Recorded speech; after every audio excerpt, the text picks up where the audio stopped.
और लेकिन जहां पर नाच गाने का कार्य होता हो, जहां पर नचनारियां नाचती हो, लोग तमाशा देखते हो, वहां पर किसी को बुलाने की जरूरत नहीं पड़ती। वहां पर तो बिना बुलाने पर भी लाखों की भीड़ हो जाती। ऐसी जगह किसी से योगदान लेने की जरूरत नहीं पड़ती, लोग पैसे लुटाते।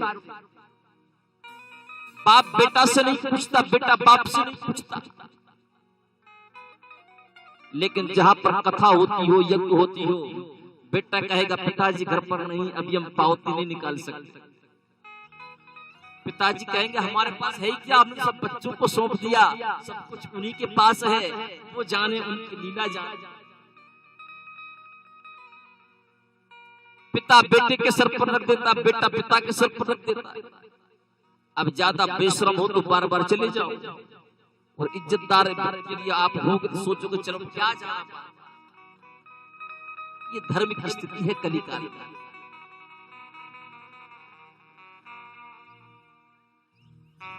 देवर्षि नारद कहते हैं कि मैंने पृथ्वी पर कहीं भी शुभ कार्य होते हुए नहीं देखा, इसलिए मेरा मन असंतुष्ट हो गया। मन संतोष कार्य करेगा, इसलिए मेरे मन में संतोष हो।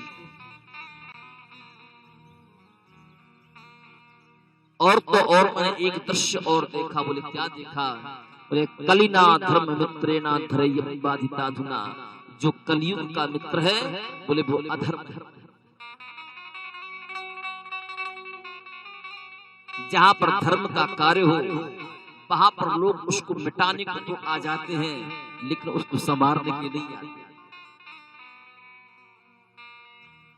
धर्म के कार्य को बनाने वाले होंगे 4 और उसको मिटाने वाले होंगे 40। लोग कहते हैं, देखते हैं हमारे बिना कैसे यज्ञ होगा, हमारे बिना कैसी कथा होगी, हमारे बिना कैसे भंडारा होगा, हमारे बिना कैसे मंदिर बनेगा, हमारे बिना कैसी मूर्ति की स्थापना होगी।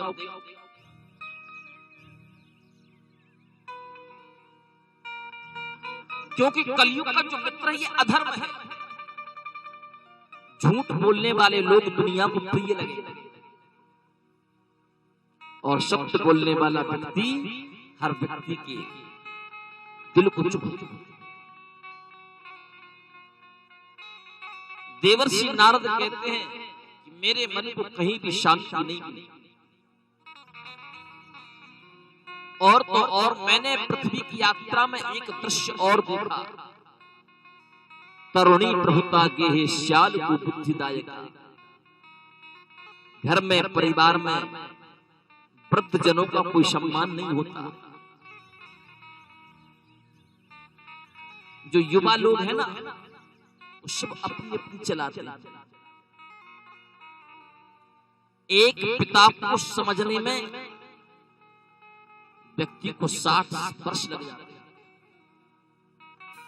माता पिता को समझने में व्यक्ति को 60 वर्ष लग जाते हैं, लेकिन फिर भी वो व्यक्ति अपने माता पिता को नहीं समझ पाता।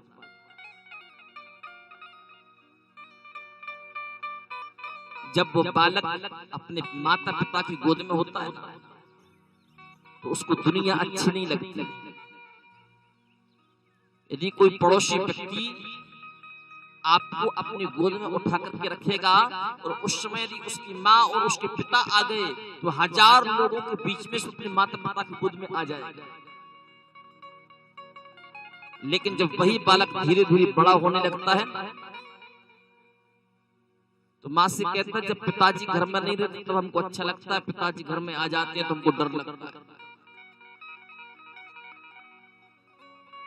जिस बालक को अपने पिता की गोद सबसे प्रिय हुआ करती थी, वही बालक थोड़ा सा बड़ा होकर कहने लगा, माताजी जब पिताजी घर में नहीं होते हमको अच्छा लगता है, और जब पिताजी घर में आते हैं तो हमको बुरा लगता है, डर लगता है।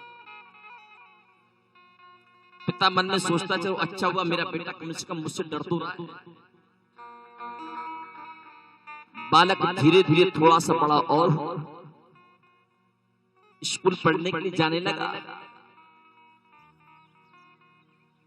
जब वही बेटा 15 वर्ष का हो गया तो सभी पारिवारिक लोगों के सामने वही बेटा कहने लगा कि पिताजी शिक्षित कम है, जमाने के हिसाब से नहीं चलते।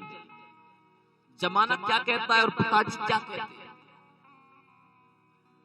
जो बेटा बचपन में पिता की गोद में बैठने के लिए तरसता था, दुनिया के सामने रोता था, पिता की गोद में जाना है, वही बेटा 15 वर्ष का होकर कहता है कि पिताजी जमाने के हिसाब से नहीं चलते। जब वही बेटा 25 वर्ष का हो जाता है, उस बेटे की शादी हो जाती है, तो वही बेटा कहने लगता है कि तो पिताजी के साथ में रहना भी हमारे लिए बहुत दुखदाई हो गया, अपनी मर्जी से कोई काम कर ही नहीं सकते, पिताजी से दूर हो जाए।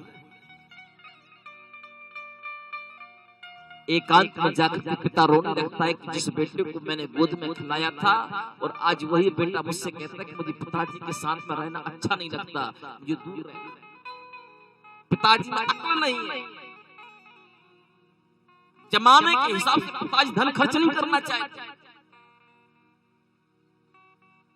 और जब उसी बेटे के घर में जब उसकी संतान जन्म लेती है ना, जब उसकी संतान उसकी नहीं सुनती, तो फिर वो उदाहरण देता है कि हमारे पिताजी जब घर में आते थे ना, हम थर-थर कांपते थे, हम डरते थे, पिताजी को देख करके पसीना आ जाता था, लेकिन हमारे बच्चे हमसे डरते